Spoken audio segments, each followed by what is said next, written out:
Missile নেই আকাশ প্রতিরক্ষা ব্যবস্থা। এদেশের অলিতে গলিতে গড়ে উঠেছে শুধু কোটি কোটি সহসভাপতি।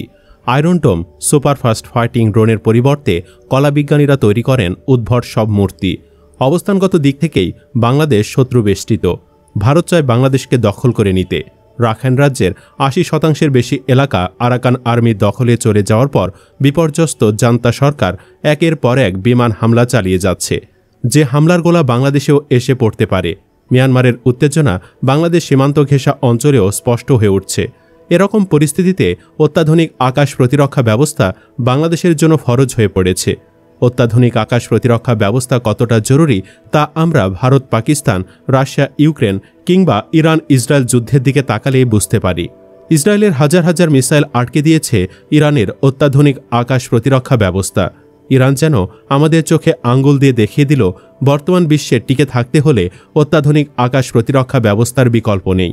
অথচ গবেষণা বলছে বাংলাদেশের যে অবস্থা, তাতে ভুটানের মতো বিশ্বের সবচেয়ে দুর্বল দেশও পারবে বাংলাদেশকে ধ্বংস করে দিতে। সেখানে ইরানের স্থানে বাংলাদেশ থাকলে কি হতো তা ভাবতে শিউরে উঠছেন অনেকেই। বাংলাদেশের আকাশ প্রতিরক্ষা অবস্থা কেমন, আর বাংলাদেশ শত্রুদের তুলনায় কতটা ঠুনকো, চলুন বিস্তারিত জেনে নেওয়া যাক। সামাজিক যোগাযোগ মাধ্যমে বিভিন্ন ট্রল পোস্ট ঘুরে বেড়াচ্ছে। অনেকে ডিশ অ্যান্টেনাকে ইঙ্গিত করে পোস্ট করে বলছেন বাংলাদেশ হচ্ছে একমাত্র দেশ যে দেশের প্রতিটি বাসার ছাদে আকাশ প্রতিরক্ষা ব্যবস্থা লাগানো আছে। প্রতিটি ট্রাকে মিসাইল সংযুক্ত থাকে। প্রতিটি এলাকায় ইটভাটা নামক ব্যালিস্টিক মিসাইল সক্রিয় অবস্থায় আছে। নিজস্ব অ্যাটাক হেলিকপ্টারে যুক্ত আছে অত্যাধুনিক মিসাইল। তাছাড়াও আমাদেরও আছে পরমাণু গবেষণা কেন্দ্র। শুনলে খুশি হবেন, সেই কেন্দ্রে গবেষণা করেন একজন কৃষি কর্মকর্তা, যিনি কৃষি বিষয়ক বিসিএস ক্যাডার। মজা নয়, চলুন সিরিয়াস বিষয়ে যাওয়া যাক। ইসরায়েলের আকাশে ইরানি ড্রোন ও ক্ষেপণাস্ত্র যখন বৃষ্টির মতো ঝরেছে, তখন আকাশে তার অধিকাংশ ঠেকিয়ে দিয়েছে আয়রন ডোম। 12 দিনের যুদ্ধে ইরান প্রায় 532টি মিসাইল ছুড়েছে ইসরায়েলে, যার মধ্যে 42টি মিসাইল ভূমিতে আঘাত এনেছে। অর্থাৎ প্রায় 92% মিসাইল আকাশে ঠেকিয়ে দিয়েছে ইসরায়েলি প্রতিরক্ষা ব্যবস্থা। ইরানও আটকে দিয়েছে অনেকগুলো আক্রমণ। একই অবস্থা রাশিয়া, ইউক্রেন সহ ভারত, পাকিস্তানেরও। রাশিয়ার ব্যালিস্টিক ও ক্রুজ মিসাইল ঠেকাতে ইউক্রেনের আকাশে গর্জে উঠছে আমেরিকান প্যাট্রিয়ট। ভারতীয় ক্ষেপণাস্ত্র ঠেকাতে পাকিস্তান ব্যবহার করেছে চীনে দীর্ঘপাল্লার HQ-9/P। অথচ আমাদের নেই বলার মতো কোনো আকাশ প্রতিরক্ষা ব্যবস্থা। ভারত ও চীনের আঞ্চলিক প্রভাব বিস্তারের মধ্যে কৌশলগতভাবে গুরুত্বপূর্ণ বঙ্গোপসাগরের উত্তর উপকূলে এবং মিয়ানমারের সীমান্ত সংলগ্ন বাংলাদেশ এখন ভূ রাজনৈতিকভাবে অত্যন্ত স্পর্শকাতর অবস্থানে রয়েছে। কিন্তু ভূ রাজনৈতিকভাবে এমন গুরুত্বপূর্ণ স্থানে থাকা বাংলাদেশের আকাশ কতটা সুরক্ষিত, দেশের সামরিক বাহিনী কতটা প্রস্তুত একটি উচ্চগতির ফাইটার জেট, ক্রুজ মিসাইল বা স্টিলথ ড্রোন মোকাবেলা করতে? তথ্য বলছে আন্তর্জাতিক মানদণ্ডের প্রেক্ষাপটে বাংলাদেশ একটি শক্তিশালী ও পূর্ণাঙ্গ আকাশ প্রতিরক্ষা বলয় গড়ে তুলতে পারেনি। বিশ্বের সামরিক শক্তিগুলো যখন নিজেদের নিরাপত্তা বলয় গঠনে মাল্টি লেয়ার্ড এয়ার ডিফেন্স সিস্টেমের ওপর নির্ভর করছে, তখন বাংলাদেশ এখনও মূলত পুরনো স্বল্প পাল্লার প্রতিরক্ষা কাঠামোর মধ্যেই আবদ্ধ।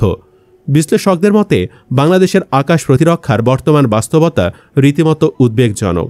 সূত্র জানায় 2011 সালে কেনা চীনের তৈরি FM-90 স্বল্প পাল্লার ক্ষেপণাস্ত্র ব্যবস্থায় এখনও সবচেয়ে কার্যকর ভূমিভিত্তিক প্রতিরক্ষা অস্ত্র। এ মিসাইল সিস্টেম ড্রোন, হেলিকপ্টার ও নিচু দিয়ে উড়ে যাওয়া বিমান শনাক্ত ও আঘাত হানার জন্য কার্যকর হলেও উচ্চগতির ফাইটার জেট বা দূরপাল্লার ক্রুজ মিসাইলের বিরুদ্ধে কার্যকর নয়। বিমান বাহিনীর হাতে আছে 44টি যুদ্ধ বিমান, যার মধ্যে 36টি চীনের তৈরি পুরনো মডেলের F-7 ও 8টি সোভিয়েত যুগের MiG-29। প্রশিক্ষণ কাজে ব্যবহৃত রুশ Yak-130 যুদ্ধবিমান 14টি, যা হালকা আক্রমণে ব্যবহারযোগ্য। বর্তমান প্রেক্ষাপটে এগুলোকে খেলনা বিমান বললেও ভুল হবে না, যার ফলে এরা আধুনিক স্টিল বা রাডার অ্যাভাসিভ প্রযুক্তির মুখোমুখি হলে কার্যকর হতে পারবে না। সাথে এদেরকে ধরে ফেলবে শত্রুপক্ষের আকাশ প্রতিরক্ষা ব্যবস্থা। অন্যদিকে বিমান বাহিনীর বহরে হেলিকপ্টার রয়েছে 73টি। এর মধ্যে রাশিয়ার MI সিরিজের 36টি হেলিকপ্টার আছে। সঙ্গে যুক্তরাষ্ট্রে নির্মিত সেসনা বেলের বিভিন্ন মডেলের হেলিকপ্টার আছে 24টি, যেগুলো কোনো কাজেরই না, যা নিয়ে উদ্বিগ্ন নিরাপত্তা বিশ্লেষকরা। দেশের আকাশ প্রতিরক্ষা ব্যবস্থা প্রসঙ্গে মেজর জেনারেল অবসরপ্রাপ্ত ফজলে এলাহি আকবর বলেন, আমাদের আকাশ প্রতিরক্ষা ব্যবস্থা একেবারে জিরো না হলেও জিরোর কাছাকাছি। যে প্রযুক্তি বর্তমান ব্যবহার হচ্ছে সেই প্রেক্ষাপটে এগুলোর কার্যকারিতা আছে বলে মনে করি না। এসব বিষয় নজর দেওয়া জরুরি। পাকিস্তানের জিডিপি আর মাথাপিছু আয় আমাদের তুলনায় কত কম দেখুন, কিন্তু সামরিক শক্তিতে কিছুদিন আগে সেই পাকিস্তান কিভাবে ভারতকে নাকানি চুবানি খাইয়েছে। সেখানে আমাদের ওপর যদি কোনো আক্রমণ হয় আমরা তো মাটির সাথে মিশে যাব। আমাদের বর্তমান নিরাপত্তা ব্যবস্থা মাকড়সার জালের মতো নিরাপত্তা দেবে বলে মনে করি না। আধুনিক প্রতিরক্ষা ব্যবস্থায় ড্রোন অত্যন্ত গুরুত্বপূর্ণ। সামরিক সূত্রে জানা গেছে বাংলাদেশের সামরিক বাহিনীর কাছে ৪৪টি ড্রোন রয়েছে। এর মধ্যে ৩৬টি স্লোভেনিয়ায় নির্মিত ব্রামোর C4I। এগুলো খুবই দুর্বল ড্রোন। পাশাপাশি আছে তুরস্কের তৈরি বাইরাক্টার TB2 ড্রোন আছে ৬টি। গত বছরই এগুলো বাংলাদেশে এসেছে। এগুলো মোটামুটি কার্যকরী।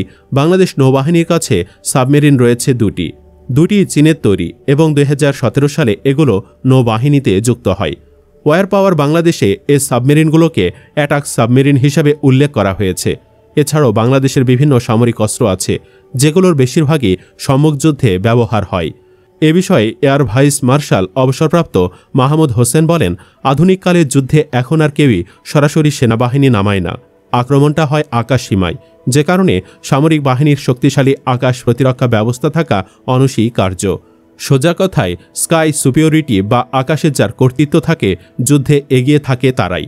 আকাশ প্রতিরক্ষা ব্যবস্থা একটি সমন্বিত প্রক্রিয়া, যেখানে উচ্চগতির ফাইটার জেট, ক্রুজ মিসাইল কিংবা দূরপাল্লার বোমারু বিমানের বিরুদ্ধে কার্যকর প্রতিরোধ গড়ে তুলতে হলে মধ্য ও দীর্ঘপাল্লার সমন্বিত ব্যবস্থা আবশ্যক।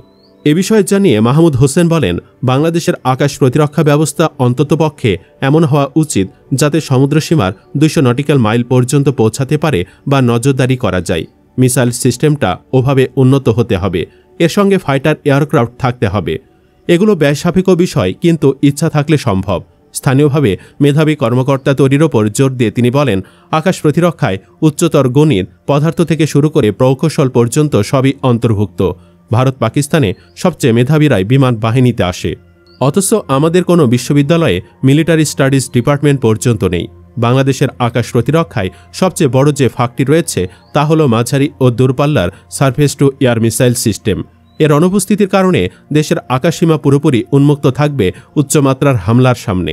ভারত এরই মধ্যে S-400 ট্রায়াম্প সিস্টেম মোতায়েন করেছে, যার ফলে তাদের আকাশসীমা ৪০০ কিলোমিটার পর্যন্ত সুরক্ষিত।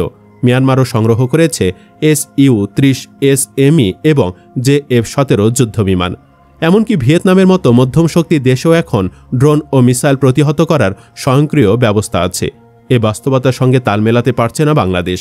বাংলাদেশের প্রতিরক্ষা ব্যবস্থা এখনও নিচু দিয়ে উড়ে যাওয়া হেলিকপ্টার ঠেকানোর স্তরে সীমাবদ্ধ। বাংলাদেশ সেনাবাহিনীর আর্মি এভিয়েশনে কর্মরত ছিলেন কর্নেল অবসরপ্রাপ্ত মোহাম্মদ সোহেল রানা। সার্বিক বিষয়ে তিনি বলেন, আমাদের সশস্ত্র বাহিনী নীতি কাউকে আক্রমণ করা নয়, বরং ডিফেন্সিভ। এটা করতে হলে আকাশ প্রতিরক্ষা ব্যবস্থা শক্তিশালী করতে হবে। এক্ষেত্রে আমরা একবারে লোয়ার টায়ারে আছি। এখানে উন্নতির অবকাশ রয়েছে। গোলাবারুদ অনেক পুরনো।